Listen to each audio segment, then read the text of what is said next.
ውሸትንማ ቀለም ማነው ኤርሚያስ የዋሻት እንጂ ሰይጣንን ያስንቃል።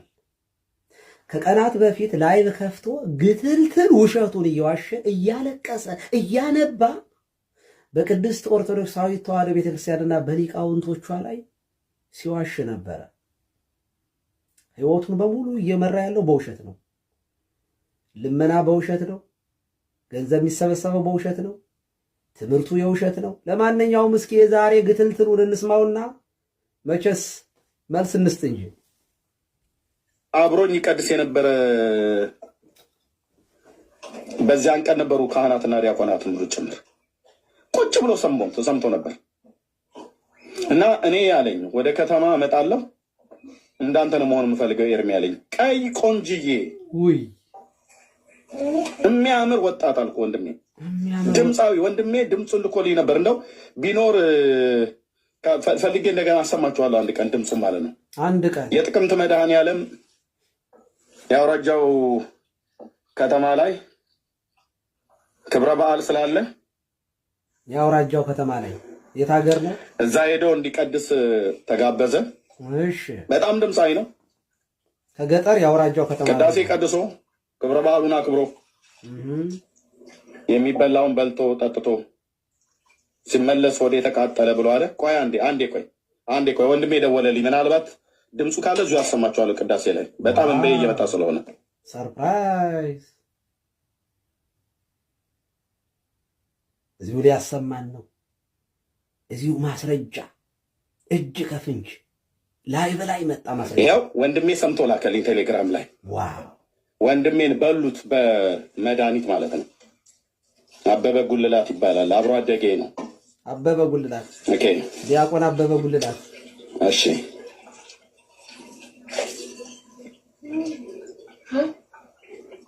እንዴት ውስጤ እንደተረበሸ ልነግራችሁ አልችልም። አብሬው ቀደስኩ፣ አብረን የቆምን ስሙት። ይሄ የሱ ድምፅ ነው።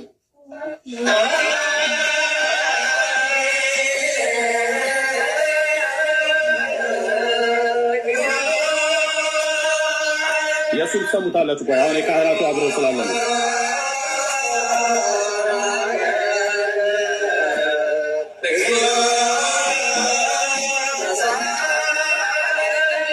ይሄ የሱ ድምፅ ነው። ስሙ።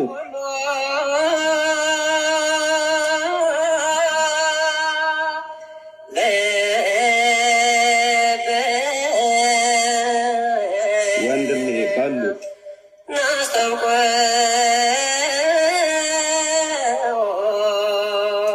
አበበ ለእግዚአብሔር አምላክ አብሮ አደጌን ወንድሞች ናቶች ህብረተ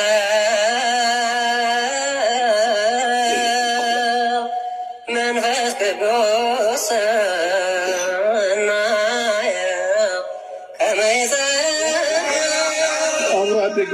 አብሮ አደጌ ነው። ወንድሞች ናቶች ወንድሞች አብሮ አደጌ አብረን እኩል ቀን አንድ ቀን ድቁና የተቀበልን አብረን የቀደስን አብሮ አፈር ፈይጦ ያደገ በአንድ ወንዝ ላይ ያደግን አበበ ጉልላት ይባላል።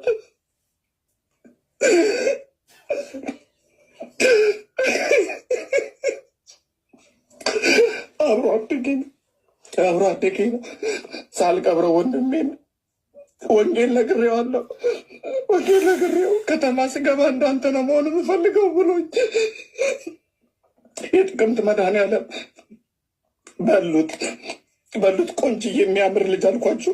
ድምፁ ሁሉ እንደዚህ እንደሰማችሁት ነው። በቅዱስ ቁርባን የገደሉት ወንድሞች ናቶች። አልቅሻ አልወጣልኝም። አብሮ አደጌ ነው። በሉት መርጌታ እውነቴን ብዬ የምላችሁ አብሮ አደጌ አብሬ የቀደሱት አንድ ቀን ነው። ከብፁዕ አቡነ ናትናኤል እጅ ድቁና ስልጣን የተቀበልነው በሉት በቅዱስ ቁርባን። እነኚህ አውሬዎች ቤት ውስጥ የተሰገሰጉ አውሬዎች አሁን ወንድሜ እዚህ ባላምበራስ እንደሚናገረው ነመርጌታ እንደሚናገሩት ቆሞስ እዚህ አሉ፣ ይታወቃል። የሰራዊት ጌታ እግዚአብሔር ያን ቤት ይፍታ። ይበቃሃል አንተ ግትልትል። በነገራችን ላይ ቅዳሴያችን እንዴት አያችሁት? ጥዑም ዜማችን አይ ቲንክ ያስለቀሰው የቅዳሴው ዜማ ሳይሆን አይቀርም።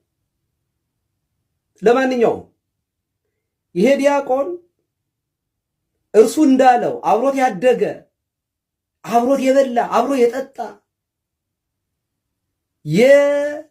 እዚያ ገጠር ላይ ከእርሱ ጋር የተወለደ ልጅ ሳይሆን ወይም አበበ ጉልላት ሳይሆን ይሄ ዲያቆን በትረ ይባላል። የአዲስ አበባ ዲያቆን ነው።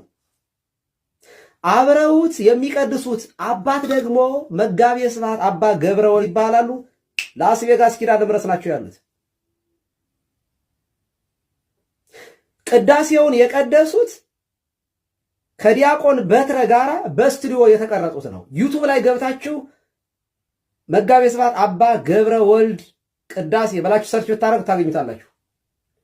እኔ ግን ይሄንን አውጥቶ ጓደኛዬ ነው ድምፁን ስሙት እያለ ያለቅሳል፣ ይዋሻል። አይበቃም ውሸት? እንደዚህ ማልቀስ ይሻላል? እንዴት ነው እንደዚህ በውሸት ማልቀስ የሚቻለው? ሪሊ እንዲህ በውሸት ማልቀስ ከተቻለ ሀገር ፍቅርና ብሔራዊ ቲያትር እንዲህ ያለውን ተዋናይ ካስታታ ተደረጉትም እንዴ? የት ይገኛል በዚህ ዘመን እንደዚህ ያለ ተዋናይ? ቤተ ክርስቲያንን ለመክሰስ ሊቃውንትን ለመክሰስ በሕይወት ያሉትን አባቶቹን ዲያቆናትን አንስቶ የሞተ ወንድም እያለ እንዲህ መግተልተል በውሸት። ኧረ መቼ ነው የሚቆመው? ወንድማችን ቸሩ መድኃኔዓለም ምሕረቱን ይላክልህ። በአንተ ውሸት ስንቱ እንደጠፋ እግዚአብሔርና አንተ ታውቃላችሁ። በድጋሚ ነፍስህን ይማረው። በዚያ በሶስተኛው በአራተኛው ክፍለ ዘመን ውስጥ እንዲህ የሚል ክርክር ተነስቶ ነበረ። እንዴ ይሄ ህብስቱ በቀጥታ የክርስቶስ ስጋ የሚሆን ከሆነ ሰውን ወደ እግዚአብሔር መንግስት የሚያስገባ ከሆነ እኛ የጌታ እራት ብለን ወይም ቅዱስ ቁርባን ብለን ወይም ስጋው ደሙ ብለን በልተን ስንበላ ተቆርሶ የወደቀውን ቂጣ አይጥ አግኝታ ብትበላው መንግስተ ሰማይ ትገባለች ወይስ አትገባም የሚል ክርክር ተነስቶ ነበር፣ ቤተ ክርስቲያን እስክትበጠበት ድረስ። እኔና እናንተ ቂጣ በልተን መንግስተ ሰማይ የምንገባ ከሆነ አይጧ የማትገባበት ምክንያት ምንድን ነው? ቂጣ ከሆነ ሰው የሚያስገባው አብሮ አደጌ ነው። ወንድሞቼ እናቶቼ፣ ወንድሞቼ አብሮ አደጌ አብረን እኩል ቀን አንድ ቀን እኩል የተቀበለን አብረን የቀደስን አብሮ አፈር ፈይቶ ያደገ በአንድ ወንዝ ላይ ያደግን አበበ ጉልላት ይባላል። በቅዱስ ቁርባን የገደሉት ልብ አድርጉ። በቅዱስ ቁርባን የገደሉት ወንድሞቼ እናቶቼ፣ ቅዱስ ቁርባን አማናዊ ነው የሚለውን ትምህርት ስትሸነፉ፣ ማሳመን ሲያቅታችሁ፣ ማስረጃ ማቅረብ ሲያቅታችሁ፣ በእነዚህ አይነት ነገር ደግሞ መጣችሁ በመርዝ ነው የሚሰራው ማለት ጀመራችሁ። ምን አይነት ጥላቻ ቢኖራችሁ ነው? ምን አይነት ክፉ ልብ ቢኖራችሁ ነው? ምን አይነት ጨለምተኝነት ቢኖር ነው? ሁሉ ግርግር ነገ ከካህናት እጅ ነገ ሰዎች አምነው ቅዱስ ቁርባን እንዳይቀበሉ ነው። ይሄ ሁሉ ውሸት እየተከናወነ ያለ ነገ ቅዱስ ቁርባን የሚያቃልል ሰው እንዲኖር ነው። ነገ ወደ ቅዱስ ቁርባን ሰዎች እንዳይቀርቡ፣ ነገ ሰዎች መዳን እንዳያገኙ ነው። ይሄ ሁሉ ስራ እየተሰራ ያለው በዚህ ምክንያት። ታዲያ ሰው በዚህ ልክ የአንድን ትልቅ ቤተክርስቲያን ቤተ እምነት በውሸት በተደራጀ መረጃ ራሱ በራሱ በሚልከው ሰነድ እንደዚህ በህይወት ያለን ሰው ሞቷል በማለት ቅዱስ ቁርባን ተበረዟል፣ የገደሉትም በቁርባን ነው ብሎ እዚህ ደረጃ የሰውን ስም የቤተ እምነትን ስም ማጥፋት ያውም ዶግማ የሆነ ትምህርታችን ላይ እጅግ ዶግማ የሆነ ትምህርታችን ላይ ይህንን የምትመለከቱ ክርስቲያን ወንድሞች እህቶች፣ በእነዚህ በቅዱሳት ሚስጥራት ላይ የመጽሐፍ ቅዱስ ትምህርት እጅግ በጣም ግልጽ ከመሆኑ የተነሳና በማያሻማ መልኩ ግልጽ ሆኖ ስለተቀመጠ ይህንን ነገር በመጽሐፍ ቅዱስ እውነት ማሸነፍና ውሸት ማድረግ ስላልተቻለ አንድና አንድ አማራጩ ምንድነው ማለት ነው? ገዳይ ነው ብሎ ማስወራትና መዋሸት። በዚህ ልክ የሚያምኑትን ሰዎች ወይንም ደግሞ በዚህ ልክ ሊሰሙት የሚችሉትን ሰዎች ወይም ደግሞ የዋሁን ሕዝብ መንዳት ይሆናል ማለት ነው። እግዚአብሔር ደግሞ ዝም አይልም። ውሸት ልትቆይ ትችላለች እንጂ እስከ መጨረሻው ግን አትጸናም። እውነት ልትዘገይ ትችላለች ግን አትደበቅም፣ ትወጣለች ብራዘ። እግዚአብሔር በራስ መረጃ። ዘመኑ የቴክኖሎጂ ነው። የምንፈልገውን ነገር በአንድ ቅጽበት ማግኘት እንችላለን። በህይወት ያለን ሰው ሞቷል፣ የላከውን ነገር ተልኮልኛል ብለህ ማምጣታት በራሱ ምን ያህል ውሸት እንደሆነ ያሳያል። ያንተ ተማሪዎች፣ አንተን የሚያዳምጡ ሰዎች እንዴት እንደሚያሳዝኑ፣ እንዴት በጥላቻ የተሞሉ ናቸው። ወደር የለሽ ጥላቻን ያለብህ አንተ ለቤተክርስቲያኒቷ ወደር የለሽ ጥላቻ። ከዚህ በፊት አባ ማን በሚባሉት ስንክሳር ላይ ባለው መጽሐፍ ዋሸ። ከዛ አክሊል ገብቶ ተወያየ። አክሊል ገብቶ ሲወያይ ድሃ ጸልሳን ነው አልክ። እንደገና ደግሞ ሳትቆይ ተመለሰ በዚህ ጉዳይ መጣ። ምን ያህል ውሸታሞች እንደሆኑ እንድታውቁ። አብረው ሲሰሙ ሲያጨበጭቡ ሲገረሙ የነበሩት ሁሉም ውሸታሞች። እኔ የምናገረው ነገር ሁሉንም ወክዬ አይደለም። እሱን የሰሙ እሱን ያገዙ አዎ ጎበዝ ያሉት እያንዳንዳቸው ግን እያንዳንድሽ ግን ያን ቀን ከጌታ ፍርዱ እንደምትቀበል ግን ማወቅ መቻል አለበት። ድሃ ጸልሳን ትላለህ አውቀህ ያወራውን ነገር በፊት ኦርቶዶክሳውያን ፕሮቴስታንቶችን ይጠሏቸዋል፣ ያባረሯቸዋል ነበር የሚባለው አይደለም። ፕሮቴስታንት አማኞች በተለይ አንዳንድ አገልጋዮች እጅግ በጣም ቤተክርስቲያኒቷን ይጠሏታል። በቅርብ ማልነግራችሁ ብዙ ነገር አለ። ወደ ቤተክርስቲያን እየተጨመሩ ያሉትን ነፍሳት እንዴት እንደሚያስጨንቋቸው በቻሉት አቅም በስራ ገበታቸው እንዴት እንደሚያስጨንቋቸው ልነግራችኋለሁ። በጣም ወራዳ የወረደ ስራ ነው የሚሰሩት።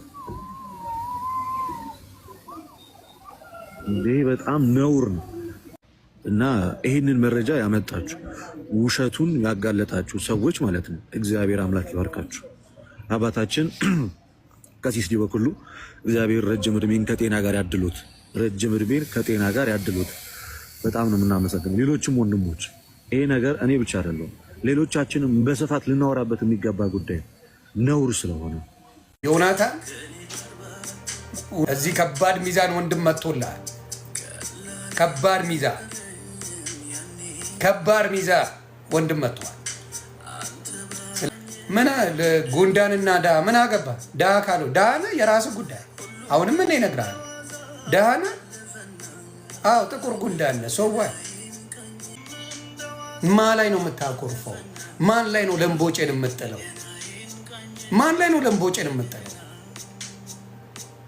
አው ጥቁር ጉንዳን ይቅርታ፣ የፈረንጅ ጉንዳን ዳነ የፈረንጅ ጉንዳን። እኔ ላሻሽል። ጌታ ኢየሱስ ይወድሻል። ይወድሻል ስልሽ የምር ይወድሻል። እንዴት አይወደኝም? ልጁ አይደለው እንደ ካላና ካላባት እቅፍ ድግፍ አድርጎ ያሳደገኝ ከነናቱ ክብሩ ይስፋ። እንዴት አይወደኝም? አሁን ኢየሱስ ጌታ ነው ትያለሽ? ሲሪየስሊ ኦፍኮርስ ጌታ ነው። ጌታ ስለሆነ አይደል እንደ መስቀሉ ማተቤ ላይ ማተቤን አስሬ የሚሄደው። ማተቡ የኢየሱስ ከሆነ ሪል የኢየሱስ ለኔ ብሎ በቀራኔው ላይ ደሙን ያፈሰሰ እኮ የኢየሱስ ማርያም ዲስናምን የምስክሩን መስቀል አንገቴ ላይ ማተቤን አስሬ ሩታል ይሄዳለሁ።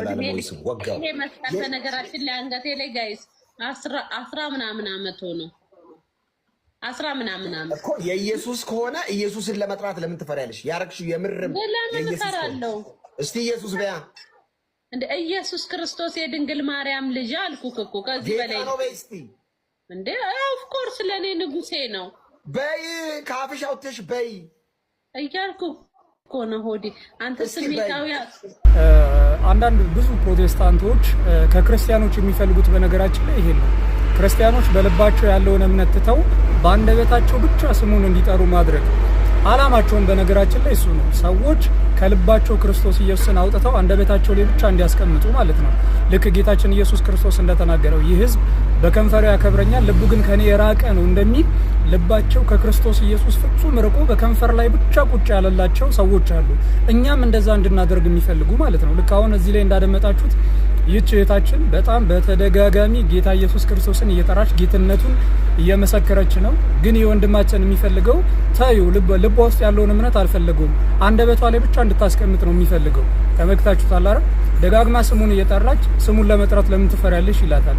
ደጋግማ ጌትነትና ንጉስነቱን እየመሰከረች አይ እኔ ምልሽም በይ ይላታል ማለት ነውና በጣም ነው የሚያሳዝነው። ይህ በነገራችን ላይ የልብ መታወር ነው። ይሄ በጣም እጅግ በጣም የልብ መታወርን የሚያሳይ ነገር ነው። ክርስቲያኖች የኢየሱስ ክርስቶስ ጌትነት ለእኛ በአንደበት ላይ ያለ መፈክር አይደለም። በአንደበታችን የምንፈክርበትም ቃል አይደለም። የኢየሱስ ክርስቶስ ጌትነት የኢየሱስ ክርስቶስ ጌትነት የሚኖር ህይወት ነው። በጌትነቱ እየተገዛን ሁልጊዜም ጌታችን ሆይ እያልን የምንጠራው በዕለት ተዕለት ጸሎታችን የምንጠራው አምልኳችን ነው። የኢየሱስ ክርስቶስ ጌትነት ሁልጊዜም በጸሎታችን የምንጠራው ምናችን ነው? አምልኳችን ነው። ምናችን ነው? ህይወታችን ነው። ህይወታችን ነው ማለት ምን ማለት ነው? ጌታ ነው ብቻ አይደለም፣ ለጌትነቱ እንገዛለታለን። እነዚህ ሰዎች ጌታ ነው ይላሉ፣ ለጌትነቱ ግን አይገዙም። ኢየሱስ ጌታ ነው ይላሉ፣ የኢየሱስን ትምህርት ግን አይቀበሉትም። ኢየሱስ ጌታ ነው እያልክ የኢየሱስን ትምህርት የማትቀበል ከሆነ ለጌትነቱ እየተገዛ አይደለም። ክርስቲያኖች ግን ኢየሱስ ክርስቶስ ጌትነቱን ስለሚያምኑ ይኖሩታል፣ ቃሉን ይጠብቃሉ፣ ትምህርቱን ይይዛሉ። የኢየሱስ ክርስቶስ ጌትነት በህይወት የሚኖር በአምልኮ የሚገለጥ እውነት እንጂ የመፈክር የአንደበት ቃል ብቻ አይደለም። ሰላም ክርስቶስ ይብዛል። ግን አሁን ፈቃደኛ ከሆነ ቃል ብጠይቀው ደስ ይለኛል። እዚሁ ጥምቀት ላይ አሁን ዛሬ የተናገረው ደግሞ አሁን ከዚህ ቀደም ከተናገረው ይለያል። አሁን ከዚህ ቀደም ጥምቀት ያድናል ብሎ ነበር ሲናገር የሰማሁት፣ አሁን በቅርብ ጊዜ ማለት ነው። ዛሬ ደግሞ ነው የዳነ ሰው ነው የሚጠመቀው እያለ ነው። የዳነ ሰው ነው የሚጠመቀው አለ ማለት ጥምቀቱ ራሱ የሚያድን አይደለም ማለት ነው። ሶስተኛ ጊዜ እየቀየረ ነው ሀሳቡን እንደዛ እያደረገ ከሆነ እና ጊዜ ካለ ብጠይቀ ደስ ይለኛል። ቃሌ ሰላም ላንተ ይሁንና ማለት ያልኩትን እንትን አድርገው እንዴ ነው ሰላም ብያለሁ። ያልኩትን ያልኩትን ድገም ውስጥ አሁን ያልከው የዳነ ሰው ነው የሚጠመቀው። አይ ስትሮማን ነው የሚሰራው ማለት ነው። አሁን ሾው ዩ ትላለህ አሳያ አንድ ሰው አምኖ ጥምቀት ካልተጠመቀ ይድናል ወይስ አይድንም የሚል ከሆነ ጥያቄው ሰውየው ባመነበት ቅጽበት እንደሚጸድቅ መጽሐፍ ቅዱስ ይላል። እሺ ይልሃል አላልክም? ግን አንዴ ይቅርታ፣ የዳነ ሰው ነው የሚጠመቀው። አሁን ያልኩትን ልድገምልህ፣ ጭቅጭቅ ካልሆነ የፈለከው አይ አይደለም ብልሃል አላልክም የሚለውን ንገረኝ። የዳነ ሰው መጠመቅ አለበት ይጠመቃል ምናምን ብልሃል አላልክም? ሰላም ቤቴ ነኝ አንጆ ኧረ በቅዱስ ሚካኤል ባመነበት ቅጽበት እንደሚጸድቅ መጽሐፍ ቅዱስ ይላል። እኛ አይደለም ይሄ የመገለጥ ጊዜ አሁን ጊዜው ሰዓቱ ይሄ ነው። ሻርፕ የሆነ ሰዓት እና አይ ቲንክ አለ ጥምቀት ከድነት ጋር ሲነጣጥረው ሰምቼ አላውቅም። ገና ከጅምሩ እንደዛ እንደሚያምን ነው የማውቀው። ግን ማን ነው ያለው? እስኪ ማን ነው አርጋው? ፕሮቴስታንት ሆነ የትኛውም ከእንትን ዲኖሚኔሽን ካልከኝ እኔ የምመክርህ ኤምኬሲን ነው። ግን ደግሞ እንትን እንደ እንትንህ ነው የሚወሰን። ምንድነው ኮንፊውዝ ያደረገ የሚለው ነገር ኮንፊውዝ ያደረገ ሳክራመንት ከሆነ ሉተራኑን ትገላገላለህ። ኮንፊውዝ ያደረገ ሳክራመንት ከሆነ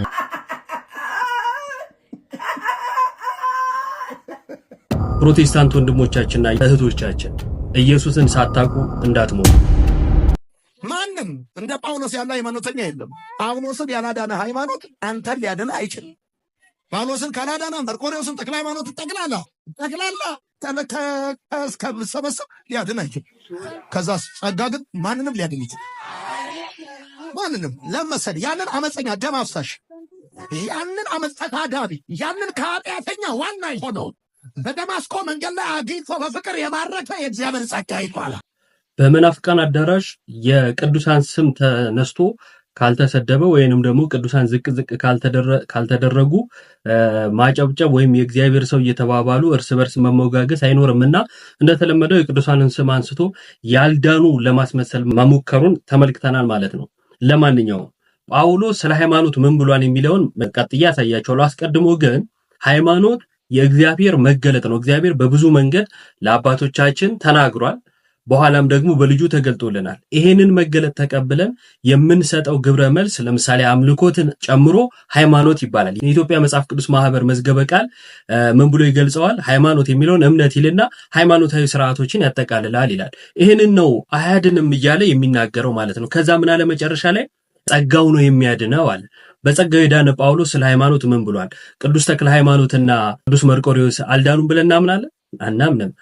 ልክ እንደ ጳውሎስ ያመኑ ክርስቲያኖች ናቸው። ስለዚህ ድነዋል ማለት ነው። ያልዳንከው አንተ እነሱን የመተቸት ሞራል ሊኖር አይችልም። ለማንኛውም ግን በጸጋው ስለመዳን የነገረን ጳውሎስ ስለ ሃይማኖትስ ምን ብሎናል? የመጀመሪያው በቆላሲስ መልእክቱ ምዕራፍ 2 ቁጥር 7 ላይ እንደዚህ ያለ ስር ሰዳችሁ በእርሱ ታነጹ እንደተማራችሁም በሃይማኖት ጽኑ። በምን ጽኑ? በሃይማኖት። አንተ አያድንም ብለሃል፣ እርሱ ግን ምን ጸናበት ነው ብሏል። ስለዚህ በሃይማኖት ጽኑ፣ ምስጋናም ይበዛላችኋል አለ።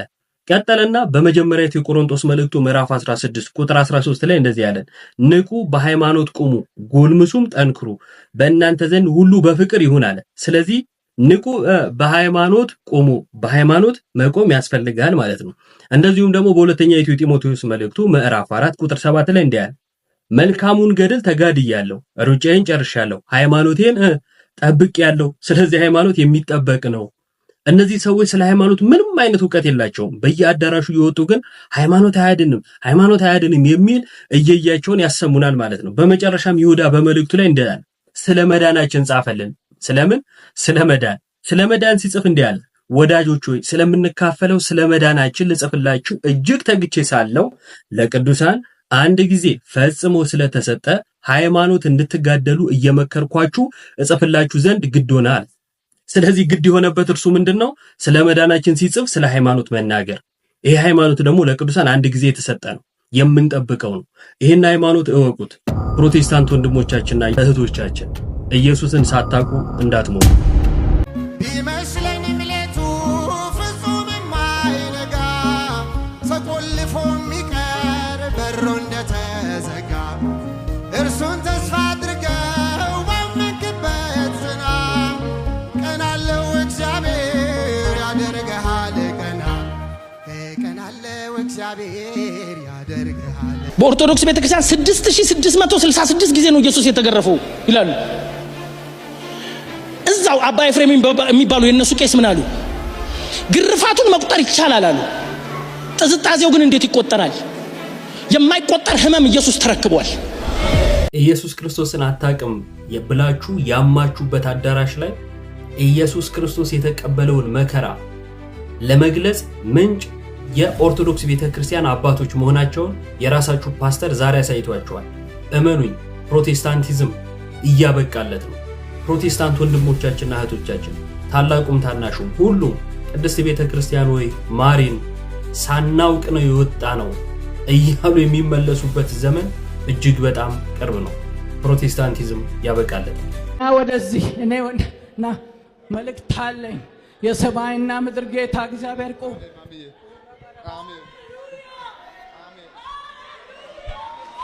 እጅ ነው ይላል።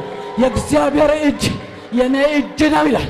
አቆምሃለሁ፣ ጋርድሃለሁ፣ በደሜ ሸፍኛለሁ፣ አሁንም ገና ታገለግለኛለህ ይላል የሰራዊት ጌታ እግዚአብሔር። የሚሉትን ሰምቻለሁ፣ ሰምቼም አፍርሻለሁ ይላል። ገና ትቆማለህ። በግንባሬ ላይ እሳት፣ በግንባሬ ላይ ክብር፣ የክብር ጸዳል እፋ ሬባና ማስፓክራማንቲ ረበባ አሜን አሜን ኦራሃባና ማስፔክሬማን ታራዲ ኪለቦረ በስባ ኦራሃባዳ ማስፔክሬማን ታራዲ በባ ሼክል ሃንዲለ በረባባ ኤረሄ ከለማስ ፓንትራይባን ሰባ ሰገልን የመራ በግንባሩ ላይ ኮከቦችን አለሁ። በዚህ ምርት ትሄዳለህ፣ በዚህ ምርት ትመራለህ፣ ገና ትመራለህ ይላል። ገና መራሃለሁ፣ ቀኝ እጅህን ይዤ መራሃለሁ፣ እንጓዛለን ይላል። በምድሪቱ በዓለሚቱ ሁሉ ላይ እንጓዛለን፣ እንሄዳለን፣ እንጓዛለን። ገናማ ትወጣውን ትወጣለህ ይላል። ያልተወጣኸውን ትወጣለህ። እኔ አቆምሃለሁ ይላል የሰራዊት ጌታ እግዚአብሔር። አገልጋዮችንም ሁሉ ባርካለሁ ይላል። ተባረኩ። በማርያም አማረ ሕይወቴ ጭንቀት ገርታልኝ ከቤቴ በድንግል አማረ